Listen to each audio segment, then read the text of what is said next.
İşaretlenmek. Mesela benim aklıma hemen doğum lekeleri geliyor. Yüzde benler, belli kızarıklıklar geliyor. Çok eski bir bilgi bize şunu söylüyor. Ruh bedenden çıktıktan sonra bütün bedenler arasında kendi bedenini bulmak için bir işaret arar diyor. Aslında bu bilgi biraz oradan geliyor. Hani ruh kendi bedenini bulmak için o işaretin peşinde. O kişi o alana girince 15 kişi varsa 13'ünde 14'ünde kalp çarpıntısı ve aşırı ısınmadan bahsediyor. Yani bir şeyin hani bir alandan hortumla enerji çekmesi gibi. Özellikle buradan ayırt ediyoruz. Kınalanma söz konusu onda tıp bu tarafını açıklayamıyor. Rüyanda bir yakınını kaybetmek, ömrü uzadı denir. Kişiyi böyle alıp resmen götürüyorlar. Bu tür rüyaların kişinin dünyadan göçtüğüne dair işaretler olduğuna tanık oldum. Ama rüya gören bunu büyük bir kabulle izliyor. Yani bir acı ve şeyle uyanmıyor. Efendim merhabalar, sanat tarihçi ve rüya okuyucusu Zeynep Ergen'le birlikteyiz. Rüyalarımızı konuşacağız ama bugünkü özellikle seçtiğimiz başlık işaretliler. Doğuştan işaretli olanlar ya da sonradan işaretlenenler. Zeynep Hanım hoş geldiniz. Hoş bulduk Emel Hanımcığım, merhaba. Enteresan bir konu yine. Evet. Sizinle hep sıra dışı konuları konuşuyoruz. İşaretlenmek. Mesela benim aklıma hemen doğum lekeleri geliyor. Yüzde benler, belli kızarıklıklar geliyor. Bunlar sizin araştırma alanınızla nasıl anlamlandırılacak şeyler? Doğum lekeleri bir de rüyalardan uyanıp kınalanmayla birlikte başladı aslında. Benim de bu konudaki araştırmam yaklaşık son 2 yıldır üzerinde çalıştığım bir konu benim de. Ve belirli gökyüzü döngülerinde çok daha fazla ortaya çıktığını fark ettim ben de. Hem danışanlarımın bahsettiği bir takım deneyimlerde, rüyalarla bağlantılı deneyimlerde hem de özellikle doğum lekeleri söz konusu olduğunda bizim coğrafyamızda belirli nesillerde tekrar ettiğini ve bu nesillerde tekrar edenlerin de belirli özellikler getirdiğini fark ettim. Sadece rüyadan ve sezgisel olandan bahsetmiyorum. Çok fiziksel dünyada da bir yetenek olabilir. Beni de böyle araştırmaya itti. Nasıl anlamalıyız? Yani onun anneannesinde de doğum lekesi vardı şeklinde mi? Mesela bir ailenin kadınlarında, örneğin işte baba tarafındaki kadınlarda mesela ya da işte anne tarafındaki kadınlarda, işte teyze çocukları, özellikle mesela kız çocuklarında, bazen erkek çocuklarında belirli bölgelerde. Mesela rastladığım en ilginç şeylerden bir tanesi şuydu. Bütün sülalede askere gitmiş olanlar, şehit olmuş olanlar var ama nesilde, bir sonraki nesilde örneğin sırtında bir iz olarak geliyor. Yaş döngülerinde de bazı ruhsal yetenekler ortaya çıkmaya başlıyor. İşte örneğin işte el verme meselesi gibi şifa ile ilgili yetenekler çıkıyor. Haberci rüyaları çıkıyor yaş ilerledikçe, yaş aldıkça. Beni de biraz böyle araştırmaya itti. Lekenin nerede olduğu gidişatı belirliyor mu? Mesela yüzdeki lekeler. Yüz kısmı enteresan Emel Hanım çünkü bizde de ilmi simya diye geçiyor. Bu çok eski bir aslında bilgi bu. Yüzdeki benler, mesela işte burası çakra bilgisine çok girmiyor ama taç çakra yukarısı olduğu için mesela yüzdeki benler, özellikle alındaki benler bazen mavi renkte, genelde açık renkli gözüküyor. Olanların belirli zodyak grubunda örneğin hava gruplarına denk geldiğine ve bunların sanatla uğraşan insanlar olduğuna çok tanık oldum. İstatistiksel bir veri gibi neredeyse. Sadece ben mi buna doğum lekesinde ekleyebilir miyiz? Doğum lekesi, daha çok doğum lekesi olarak gelen. Özellikle göğüs bölgesinde, bu bölgede akciğer timus bölgesindeki benler, kahverengi sayılabilecek benlerde daha çok empat olan ve ruhsal şifa ile çalışan insanlar olduğunu fark ettim. Onların da rüyaları belli oranda güçlü. Daha çok şifa çalışması yapıyorlar ve çoğu da aileden bunun geldiğini, hani bir el gibi geldiğini söylüyor. Bacak bölgesinde bedenin aşağı bölgesindeki benler, bazılarında izler var böyle leke şeklinde. Hani bizde şey denir ya, işte annenin işte hamileyken işte canı çok meyve çekmiştir, işte şeftali yemiştir, çilek yemiştir, çocukta bir leke olur. Bunun dışındaki bir şey kastediyorum. Yani yaşam boyu orada duruyor. Bacak bölgesindeki lekelerde fiziksel olarak yaşamında çok hızlı olan, çok hızlı gitmek isteyen insanlar bunlar. Hani pratik anlamda çok güçlü insanlar. İşte birinin daha uzun sürede hallettiğini bu tür insanlar daha kısa sürede hallediyorlar. Bazı nadiren bazı sporcularda var bu. Şimdi çoğumuz tabii biz fiziksel özelliklerimizi bir şey olarak rahatsızlık gibi saydığımız için çoğunu işte örtüyoruz, kapatıyoruz fondötenlerle, kapatıcılarla. Halbuki bu bir taraftan da manevi olarak işaretler diye geçiyor.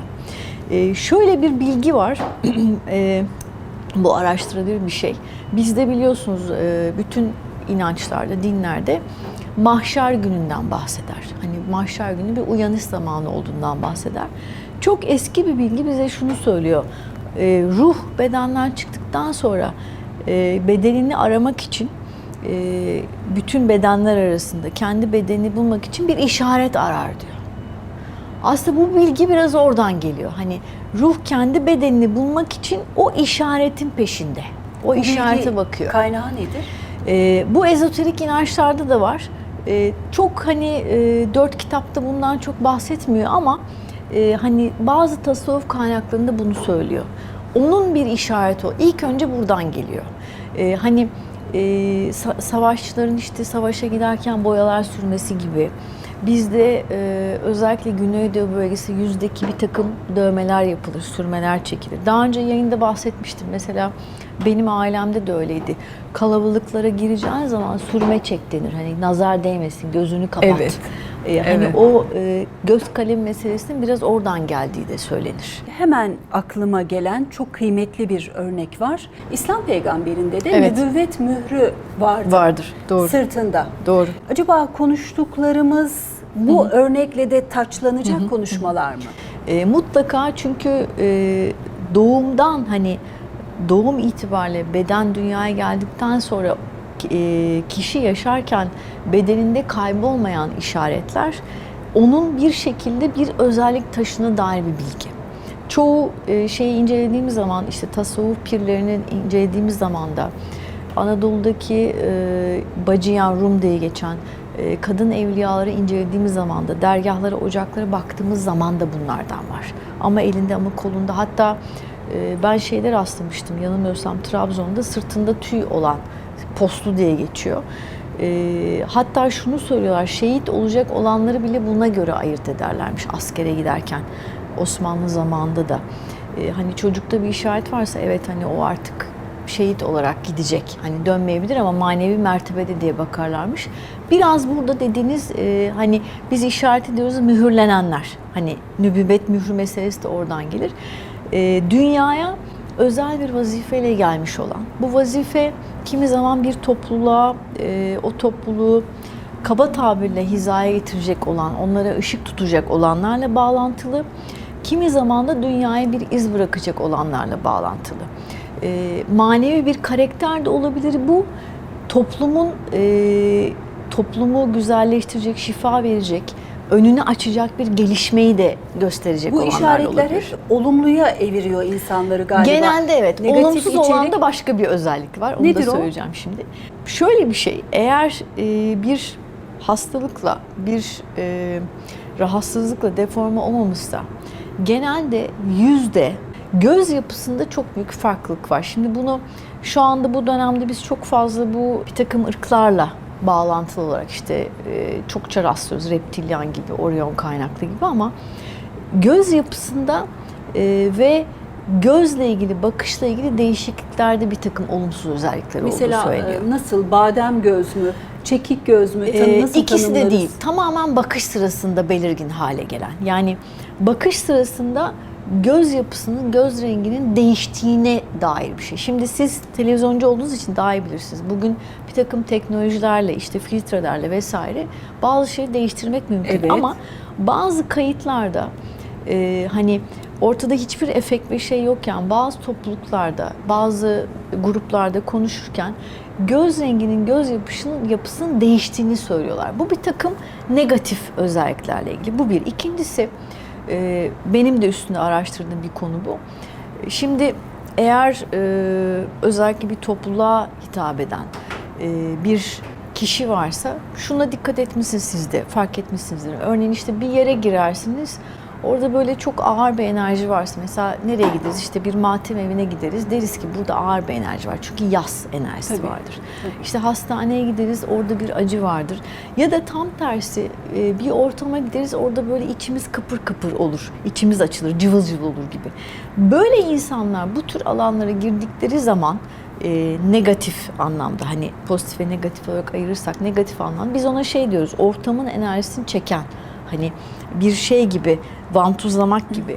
Böyle bir alana girdiğinde kişilerde kalp çarpıntısı ve aşırı ısınmadan bahsediyor. Vücudumda diyor ki, vücudumda hani işte klimalı ortam vesaire, bütün bu değişkenlere bakarak söylüyorum bunu. Şimdi çoğu insan işte hava çok sıcak ondandır. Değil. Klimalı ortamda. O kişi o alana girince hani 15 kişi varsa 13'ünde 14'ünde kalp çarpıntısı ve aşırı ısınmadan bahsediyor. Yani bir şeyin hani bir alandan hortumla enerji çekmesi gibi. Özellikle buradan ayırt ediyoruz. Yüz yapılarına baktığımız zaman da, hani bakışı incelediğimiz zaman da göz rengindeki değişmeyi buluyoruz. Buraya kadar yaptığımız sohbeti eğer izleyicilerimiz arasında bir dermatolog varsa şiddetle Siz ne reddediyordur. anlatıyorsunuz diyecektir. Siz ne anlatıyorsunuz Evet. diyecektir. O zaman bir dermatolog gözüyle sormaya çalışayım. Doğum lekeleri işte belli hormonlara bağlı Evet, olarak evet. Oluştuğu iddia edilen lekeler. Keza bahsettiğimiz benler ciltteki, yanlış söylemiyorsam, o melanomla bağlantılı olarak çıkan şeyler. Sizin anlattıklarınızda tıbbi bilgiyi birbirinden nasıl ayırabiliriz? Belirli ortak özelliklere baktığım zaman yaşamlarında hastalıkla ilgili bir şey yok. Hani büyük ölçüde bir hastalık, cilt rahatsızlığı yok. Bunu bir tarafa koyuyorum. Ama özellikle kınalanma söz konusu olduğunda, hani bir kınalanma mesela aldığımız zaman cilt rahatsızlığı, bir çeşit mantar enfeksiyonu diye geçiyor. Doktorlarla da bunu konuşuyoruz. Bir kısmı bunun işte yüksek ısıyla nemli ortamlarla daha çok bağlantı. Hatta yazın da ortaya çıkabilen şeyler. Çoğu işte birkaç günde kaybolur. Hani bana şöyle döndü, bir gecede asla bu ortaya çıkıp ertesi gün kaybolmaz. Ama öyle. Yani bir gecede ortaya çıkan, karşılığında belirli, onlara göre belirli semptomları olan ve bu deneyimi yaşayan kişide bir şeyler bırakan. Şimdi burada bizim tıpla bağlantılı olduğumuz şey şu: tabii ki tıbbi tarafını reddetmiyoruz ama benim demeye çalıştığım şey, böyle de olabilir ama böyle olmayanlar da var. Peki bunları nereye koyacağız? Yani istatistik dışında bir şeyden bahsediyoruz. Kınalanma söz konusu onda tıp bu tarafını açıklayamıyor. Çünkü kınalanma meselesi de leke olarak, hani sarı, turuncu, kahverengi lekelenme olarak. En çok hangi bölgede oluyor? El, ayak, yüz? Elde de var, ayakta da var. Uyku halindeyken mi oluyor bu? Evet, yani rüya, yani şöyle bahsediyorlar. Gece uykuya yatarken bu yok. Sabah kalkıyorum, ellerimde işte şey olarak bir kınalanma olarak ya da ayaklarda var ya da aynı anda var. Hem elde hem ayakta var. Sizin elinizde bununla ilgili bir veri tabanı var. Evet, çalışıyorum. Size ulaşanlar zaten bu konulara meyyal kişiler ve olan değişikliği kınalanma Fark olarak edebiliyorlar diye tanımlıyor söylüyorsunuz. olabilirler mi? Yoksa hiç bu konularla ilgisi olmayanlar da size geliyor mu? Bu konularla ilgisi olmayıp işte hani ben genelde şöyle yakalıyorum. Benim danışan grubumda evet bu konuyla ilgili olanlar da var. Rüyalarını hatırlayanlar, rüyaları çıkanlar ya da ben hiç rüya hatırlamıyorum diye gelenler. Ama mesela son zamanlarda işte deprem sonrası hepimiz bir şey yaşadığımız için, başka bir farkındalık yaşadığımız için maalesef bana gelenlerde böyle bir şey yaşıyorum. İşte bunun fiziksel durumla, işte ciltle ilgili tarafına baktırdım ama bunu yaşadığım gecenin sabahında hatırladığım bir rüya oldu ya da şöyle bir duygusal, sezgisel durum yaşadım. Hocam bunun karşılığı nedir diye gelenler de oldu. Zaten ben onlarla daha çok ilgileniyorum. Çünkü farkındalık alanına bir şey girmişse bunun peşinden gitmek, bunu keşfetmekle ilgili bir şey çıkıyor ortaya. Kınalananların sizin tespit ettiğiniz bir ortak özelliği var mı? Yani bir şeye göre seçiliyorlar diyebilir miyiz? Çok hani bunu %50-50 gibi belki söyleyebiliriz. Çünkü profil anlamında bakarsak işte Marmara bölgesinde yaşayanlar da var, Karadeniz'de de var, Doğu Anadolu'da var. Ama yaş grubu ya da şey olarak şu profile hitap ediyor diyemem. Şöyle bir gruplandırma çıkarttım ben. Hatta bunun yazısını da çıkarttım. Şimdi daha çok işaretler mevzusuna yönelmeye başladım ama şöyle bir şey. Birincisi Zaten doktorlarla ayrıştığımız, anlamaya çalıştığımız kısım bu. Birincisi, gece yatıyor, böyle bir şey yok. Sabah kalkıyor, bir elde ve ayakta kınalanma var ve şundan bahsediyor. Geceden hatırladığım şey, büyük bir ışık vardı, bir ışık kaynağı var. Sabah uyandığımda sadece o ışık kaynağı ile birlikte mesela o ışık kaynağını hatırlıyorum diyor. Bir grup böyle. Bugüne kadar deneyimledi rüyaları çıkan çıkmayan. Bu dahil. İkinci grupta ki bu ikinci grup dediğim empat olanlar. Orada biraz şeyi ayırt ederek söylüyorum. Muhtemelen maruz kaldığı insanlarla ilgili, insanların duygularını, ortamların duygularını almakla ilgili bir şey olabilir orada. Gece gene bir şey yok. Sabah kalkıyor, bir etki var. İşte lekelerle karşılaşıyor. Diyor ki yanındaki gözlemleyen kişi de çok önemli bizim için. İşte gece rüyasında bağırdığına tanık oluyor. Bağırdığına, irkildiğinde uyanma duygu nedir diye sorduğunda bir tedirginlikle uyanıyor. Ben de şunu soruyorum doktor arkadaşlarıma. Ciltteki bir rahatsızlık olsa bunun birkaç günde geçmesi çok mümkün olmaz. Üçüncü grupta hiç konularla ilgisi yok. Hiç hani ruhsal anlamda bir şifa çalışması yapmamış. Hatta bir spiritüel konulara hani hocam ne yapıyorsunuz falan diye yaklaşan tipler. Hikaye diyenler. Onlar da sabah kalktığında kınalanmayla uyanıyor ve şey diyor. Gece rüyamda bir şey gördüm. Bir yerlere gittim. Bir yerlerde dolaştım. Bunların sadece şöyle bir özelliği var. Bunların bir kısmı antik dediğimiz alanların yakınında, şimdi L hatları konusu çok ayrı bir konu. Benim de ilgilendiğim şeylerden bir tanesi. L hatlarına yakın yerlerde, antik alanların yakında yaşayanlar. Siz bir sanat tarihçisiniz. Evet. Yani antikten kastınız eski kentlere, Eski şehirlere. kentlerin, eski medeniyetlerin. Yani burada kastettiğim şey şu. İşte bizim coğrafyamızda yerle bir olur, tekrar üzerine bir yaşam kurulur. Tekrar bir medeniyet gelir. O medeniyetin bıraktığı izlerle devam eder. Eski çağlardan beri orada hani şöyle alanlar düşün. Orada zaten yüzyıllardır dua edilmiştir. Orada yüzyıllardır bir şeyler bırakılmıştır. Bir takım medeniyetler, şehirler geçmiştir. Böyle alanlarda yaşayan insanlar, bu alanlara yakın olarak yaşayan insanlar. Ama mesela bir işte nesillerinde hatırladığı, bildiği işte bir evliya, enbiya falan yok. Sadece kendi kişisel deneyimleri noktasına bakıyorlar buna. Onların yaşamlarında da her zaman maneviyat demek şey olur, eksik olur. Onların yaşamlarına yeni bir kapı açılıyor. Mesela büyük bir karar veriyor. Her ne nedenle Evet. olursa olsun kına yakılan kişi Evet. bir göreve davet ediliyor ve bir şeyin misyonunu mu üstleniyor? Evet gibi bir çağrı almış oluyor. Peki kınalama olaylarının arttığı dönemler var mı? Çok kritik evrelerden geçiyoruz dünya insanı olarak. evet. Bu kritik evrede kınalanmalar arttı diyebilir miyiz? Şöyle bahsedebiliriz. Mesela benim yine rastladığım şeylerden bir tanesi. Şimdi fiziksel ve ruhsal şifa söz konusu olduğunda biz ciltteki lekeleri, cilt rahatsızlıkları genel anlamda söyleyeyim bunu. Kalple ilgili, acı ile ilgili, acı çekmekle ilgili, örneğin işte hani bir kişinin travmatik durumları hatırladığı zamanlar olarak alırız. Yine aynı şey örnek vereceğim. Benim de bağlantıda olduğum için. Mesela deprem bölgesine gidip çalışan, gidip gelen insanlarda da gördüğümüz şeylerden bir tanesi oldu ama kayboldu. Kız çocuğu vardı, hatırlıyor musun? Evet. Kaç gün kalmıştı yavrum? Dedi ya, Yaklaşık ben acıkmadım. Beni gelip işte Beni gelip yedirdiler. Yedirdiler, bir abla içirdiler. geldi, beni Evet. yedirdi, içirdi. Evet, bu döngülerde mesela bu sadece şey değil, bazı o bölgede çalışan, enkazda gidip çalışan arkadaşlarımızın da yaşadığı şeyler oldu. İşte dediğim gibi bir gecede 3 günde 48 saatte kaybolan lekeler oldu. Onun hani bir şekilde cilt bir tepki veriyor. Kalp çakrayla çok ilgilidir zaten cilt rahatsızlıkları. Ruhsal şifa çalışan arkadaşlarım bunu çok iyi bilir. Temmuz ve Ağustos aylarında rastladığım dönen hani bana bahsedenler çok oldu.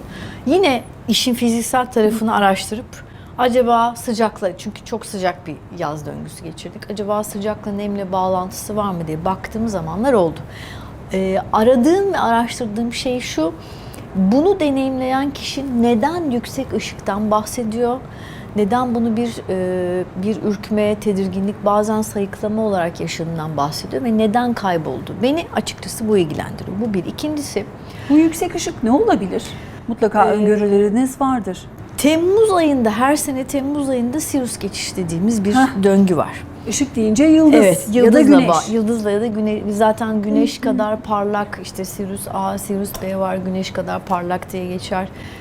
O döngüde özellikle haberci rüyalar, hatta bunu yine tasavvuf kaynaklarında, sufi kaynaklarında karşılığı işte bu günleri özellikle duayla, kefaretle, ibadetle geçirin. Hani Kefaret, niyetlerinize dikkat sadaka. edin. Tam sadaka gibi değil aslında. Hani onu da tekrar söylemiş olalım. Hani gönülden vererek geçirin. Bende yoktur ama o bağlantı kurdurun. İşte doktor arıyordur, işte Allah hani düşürmesin, ya da işte araba arıyordur, bir şey arıyordur. Onu denk düşürecek şeyde bağlantı kurdurun. Bende olmayabilir ama bağlantıyı sağlayın. Yani bir çaba istiyorsunuz. Çaba, onu da kastediyorum. İşte bende 3 vardır ama bunun iki tanesi ihtiyacım vardır, bir tanesine verebilirim. Bizim geleneklerimizde neden dövme var? Onu çok araştırdım. Biz diyorsunuz her şeyin beşiği Mezopotamya ile, Doğu ile çok bağlantılıdır. Evet. Neden dövme var? Bunların bir kısmı hatta doğum lekesi gibi artık dövme haline getirmiş. Mesela bazı doğum lekeleri var. İnanın neredeyse yıldız gibi Emel Hanım. Yani sanki oraya bir yıldızı basmışlar, onun mührünü. Çok enteresan. Sizinki doğum lekesi miydi? Benimki doğum Kolunuzdaki. lekesi değil. Doğum lekem var. Boynumda ve bütün çocukluğum boyunca çitilediler Şöyle beni, kameraya çıkmıyor diye. gösterebilir misiniz? Bunlar dövmeler. Bunları sonradan. Mesela benim rüyamda çizildi. Ben onun üzerine dövme olarak bunu çizdirttim. Rüyada yapıldı dediniz. Evet. Bunlar rüyada yapılırken siz de rüyayı görüyor muydunuz, yoksa uyandığınızda bu şekli mi gördünüz? Rüyayı gördüğüm için. Dikkate aldığım için. Kim yaptı mesela? Kimler yaptı? Evet. Şimdi ruhsal varlıkları şuradan anlatayım. Biz ruhsal varlıkları şey olarak ayırt edemeyiz. Hani bir böyle kanlı canlı, böyle karşımızda bir karakter gibi çok ayırt edemiyoruz. Bizim coğrafyamızda bu bazen aksakallılar diye geçer. İşte bazen böyle çok saf bir uçuş bir melek gibi kadınlar olarak geçer. İşte bazen işte yaşlı bir bilge anne olarak geçer. Bunların hemen hemen çoğu rüyalarımıza ziyaret edenler olarak gelir. Bunlar aramızda da dolaşırlar mı? Aramızda dolaştığını bize zamanlarda, bir takım felaket zamanlarında söylüyor. Bunların bir kısmı işte şehitler diye geçiyor. Mesela bu tür olaylar bazı coğrafyalarda çok var. Deprem zamanında O kız çocuğu örneğinde kız olduğu çocuğu gibi. örneğinde olduğu gibi. Burada şeyi ayırt etmekte fayda var. Bunların hepsi psikik fenomenler olmayabilir. Dönem dönem bir şekilde bu varlıklar bize hediye bırakan varlıklar. Bizi bazen neden burada olduğumuzu hatırlatan varlıklar. Çünkü insanoğlu yolunu şaşırmaya çok Meyilli. Özür diliyorum. Unutmayayım ki benim kardeşimde de var. Kulağında et beni olanlar. Doktorlar genelde aldırsanız da olur, aldırmasanız da olur derler. Bu da çok önemli. Mesela Kulaktaki et beni. mesela bu Küçük tür bir insanlar, koruk, üzüm tanesi gibi. Mesela bu tür insanların ilmi simya meselesinde bu insanların belirli özellikleri devreye çıkıyor. Belirli özellikler devreye giriyor. Doktorların orada hani aldırsan da olur, aldırmasan da olur dediği şey bence çok önemli. Kulakla ilgili olanlar mesela bazılarında duru işiti özelliği var ama bu duru işiti şöyle düşünün. Hani vardır ya, belirli alanlarda çalışan insanlar vardır. Gözlemleri çok kuvvetlidir ve derler. Hani daha o olmadan kokusunu almak, şeyi yüksek olmak gibi, iyi analiz etmek gibi. Bunlar maddi dünyada da başarılı olabilen insanlar. İletişim anlamında duyulmayanı da duyabilen insanlar. Kişi rüyasında başkasının başına geleceği görür mü? Yakın çevresiyle ilgili bir şey görebilir ya da işte maalesef tekrar aynı şeyi söyleyeceğim. Çok olumlu bir şey olacağı zaman da, çok olumsuz bir şey olacağı zaman da önceden bunu alabilir. Peki olacak şey niçin bizzat kendi muhatabına görünmez de bir başkasına görünür? Bazen bu bilgiyi almakta reddedebiliyoruz. Mesela kapıyı çalmıştır, o kapıyı açmamıştır. ama reddediyor onu. Mesela benim danışanlığım arasında da var. Diyor ki mesela ben rüyalarımı hatırlamak istemiyorum çünkü daha önce böyle bir şey oldu. Ben buna engel olamadım.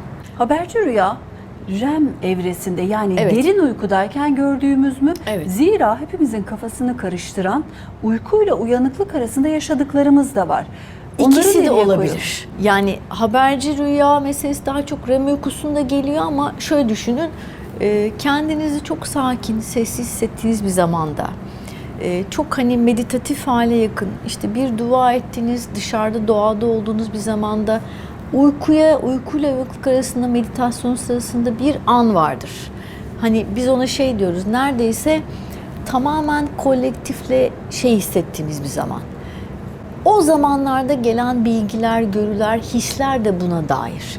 Bu her zaman olumsuz bir şey olmayabilir ama bazen şey olur, hani de içinize bir şey düşer, deriz ya Ayşe'nin galiba çocuğu olacak dersiniz, hani ararsınız, işte Haberi hamile alırsınız. olduğu haberi alırsınız. Peki mesela bu negatife önce sorayım.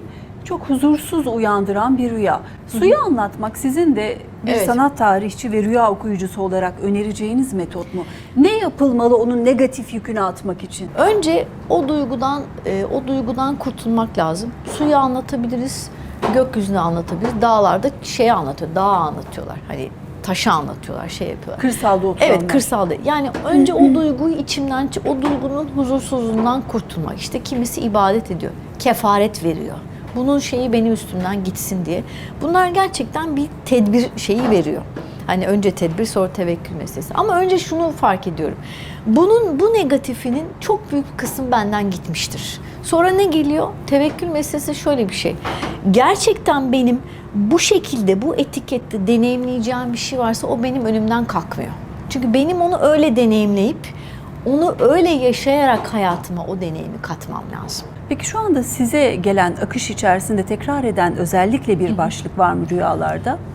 Şimdi bu biz demin dediğim mesela deprem döneminde çok fazla Atatürk rüyaları vardı. Ben bunun bir kısmının tabii ki çok zor bir döngüden geçtik. O döngüde bizim için bir hani bize yol gösterecek figürlerle bağlantılı şeylere bakıyoruz. Bir o şekilde aldım. Zümbül Anka dediğimiz rüyalar vardı. Ama yaklaşık işte son birkaç aydır bunu özellikle söylemek istiyorum ben de. Güneşle ilgili rüyalar çok fazla var. Anadolu coğrafyasının üzerinde büyük bir ışıktan bahseden. Hatta dünya üzerindeki bir takım böyle her ne kadar çok sıkıntılı yangınlar vesaire falan bir sürü şey geçiyor ama dünya üzerinde böyle bir takım minik ışık patlamaları görenler ve bunun hani doğal bir afetle ilgili olduğunu değil, evet bir şeyler düzelecek ve benim de şöyle uyanıyor genelde bana bahsedenler, benim de burada bir görevim var ve şuna bakıyorlar. Benim yaşamımda benim için önemli olan şey bu zaten. Bir şey dönüştürmem lazım. Kötü giden neyi düzeltebilirim? Tekrar söylüyorum. Bu insanlar rüya farkındalığı olan insanlar da olmayabiliyor. Yani benim yaşamımda neyin değişmesi, neyin güzelleşmesi lazım sorusuyla hareket ediyorlar. Bence en önemli katkı kolektife, bütüne katkı buradan başlıyor zaten. Benim için danışanlarımda da bu geçerli, öğrencilerimde de bu geçerli. Bu büyük ışığın bir anlamı olması lazım. Bizim coğrafyamızdan yükselen ve bütün dünyayla bağlantılanan bu ışığın bir anlamı olması lazım. O nedenle bizim de o ışığı büyütmemiz lazım. En çok rastladığım tekrar eden rüya sembolü şu anda. Anadolu'nun üzerinde bir Evet. ışık. Rüyanda bir yakınını kaybetmek, ömrü uzadı denir. Evet. Sizin okumalarınızla öyle midir? Yakını kaybetme duygusu, kişi eğer o yakınla ilgili bir endişe duyuyorsa, ben bunu hep söylüyorum, ölümün habercisi, ölümle ilgili haberci rüyalar çok farklı geliyor ve çok nadir gösteriliyor. Eğer o yakınla ilgili bir endişe durumu varsa bu tamamen kişinin korkusuyla ilgili olabilir. Ölüm, yakını kaybetme rüyaları genelde şeyle ilgili, hani bu bir kesinlikle böyle demeyelim ama benim rastladığımda şöyle bir şeyden bahsediyor. Kişiyi böyle alıp resmen götürüyorlar. Bu tür rüyaların kişinin dünyadan göçtüğüne dair işaretler olduğuna tanık oldum. Ama rüya gören bunu büyük bir kabulle izliyor. Yani bir acı ve şeyle uyanmıyor. Evet diyor, hani bir kabul halinde tevekkülle uyanıyor. Bu da rüya görenin gene tevekkülle hazırlanması ilgili. Hani şey deriz ya, bir melek aldı götürdü gibi. Bu tür rüyalarda Evet, bunun bir ölüm getirdiğine tanık olduğum zamanlar oldu. Haberci rüya ve korkuların rüyası dediniz. İkisini Evet. nasıl ayırt edeceğiz? Rüya gören tedirginlik yaşıyorsa rüya içinde, korkuyorsa, sıkıntılı hissediyorsa bu kişinin kendi korkularıyla, kendi endişeleriyle çok büyük ölçüde bağlantılı. Ama bunun dışında izleyici konumundaysa, özellikle karşıdan izliyorsa ve uyanınca acı çekiyor. Yani bir şey olacak hissi uyanınca geliyor. Tevekkül ve kabul varsa o zaman daha çok haberci olabilir. Çünkü haberci rüya bizi şeye hazırlıyordu. Demin dedim ya, farkında olmak çok önemli meziyet. Farkında olan, hazırlanan, farkında olan, bir şey katacak olan, cahil olan işareti, o duyguyu almayan, farkında olmayan. Maalesef şöyle bir şey var galiba. Uyanmakta olanlar, uyanış halinde olanlar şu anda zaten devredeler. Hani bütün çığlığımız o yönde. Uyanın meselesi oradan geliyor. Uyanmamış olanlar için hani artık zil çaldı ve kapılar kapanmak üzere. Hiç rüya görmemek bir sağlık problemi midir? Hiç rüya hatırlamayan, herkes rüya görür. Hiç rüya hatırlamayan kendi yaşamıyla ilgili bir hediyeyi ve hakikati reddediyordur. Kuvvetle muhtemel işte ya bir şey olmuştur, ona engel olamamıştır ya da zihinsel anlamda kafa çok yoğundur. Başka bir, sadece bu plandadır. Ama bir şeyi ıskalıyordur diyor. Bir şey pas geçiyordur, ıskalıyordur. Rüyalar konusunu yine YouTube kanalında var. Zeynep Hanım'la konuşmuştuk. O konuyu izlemek isteyenler, burada rüya konusunu kapatalım.